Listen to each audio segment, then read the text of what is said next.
Mga ka-diaries, narito pong muli ang Lakwatchero Alvin Flores para sa isa na namang episode ng Bicycle Diaries.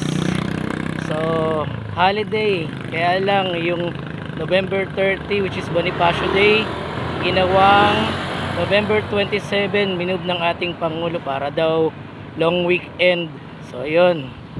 So, ito yung pagkakataon para makapag-unwind naman tayo at makapunta naman sa ibang lugar. So meron ako kasing na-discover na school. Dati kasi nung pumunta ko sa may Northville, Bagumbong, Caloocan, ay ang high school lang ang napuntahan ko. Hindi pa visible yung elementary school nila. So right now, yun yung pupuntahan natin, which is, so alam niyo siguro na kung ano yung elementary school na yun sa may Northville, Bagumbong, Caloocan, which is yung Antonio Luna Elementary School. And at the same time, pupuntahan din natin yung malapit ng Mayare na SM na di hamak na mas malapit pa sa SM Marilao, which is nako, kayang-kayang i-bike yun, which is yung SM City, Caloocan. Malapit na yun, sana makaabot nga ng December. So tara na, lakwatsa na tayo. Alright mga ka-diaries, right now narito tayo sa Coopville Road or Street.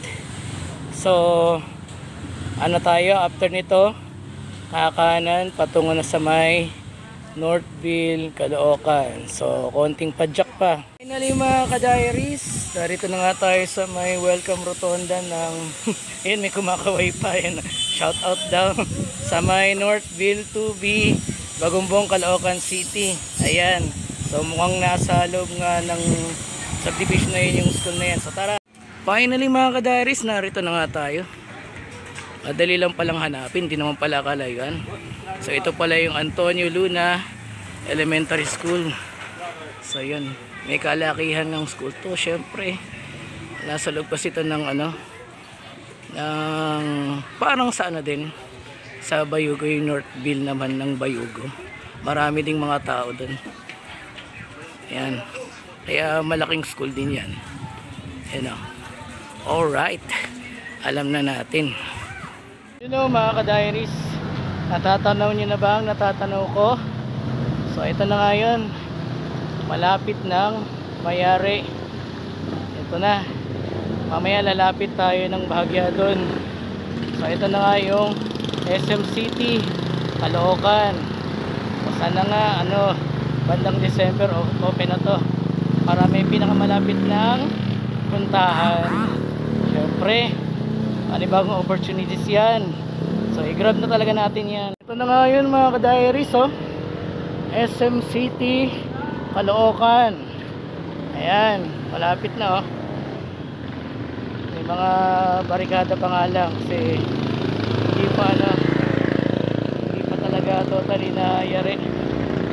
So makakaabot yan hanggang December para may malapit ng mapag-shoppingan yung mga kababayan natin dito sa Caloocan, maging man sa mga karatig bayan nito.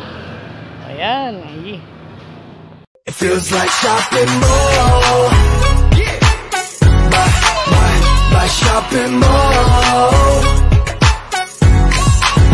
마치 문을 열고 나왔네, 손에 쥐네 쇼핑백 같아.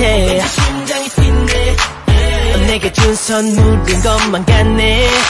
Like shopping mall, 너 쇼핑몰 하루 종일 날 가득이기만 해. Like shopping mall, 너 쇼핑몰 어린애처럼 들뜨기만 해. Like shopping mall,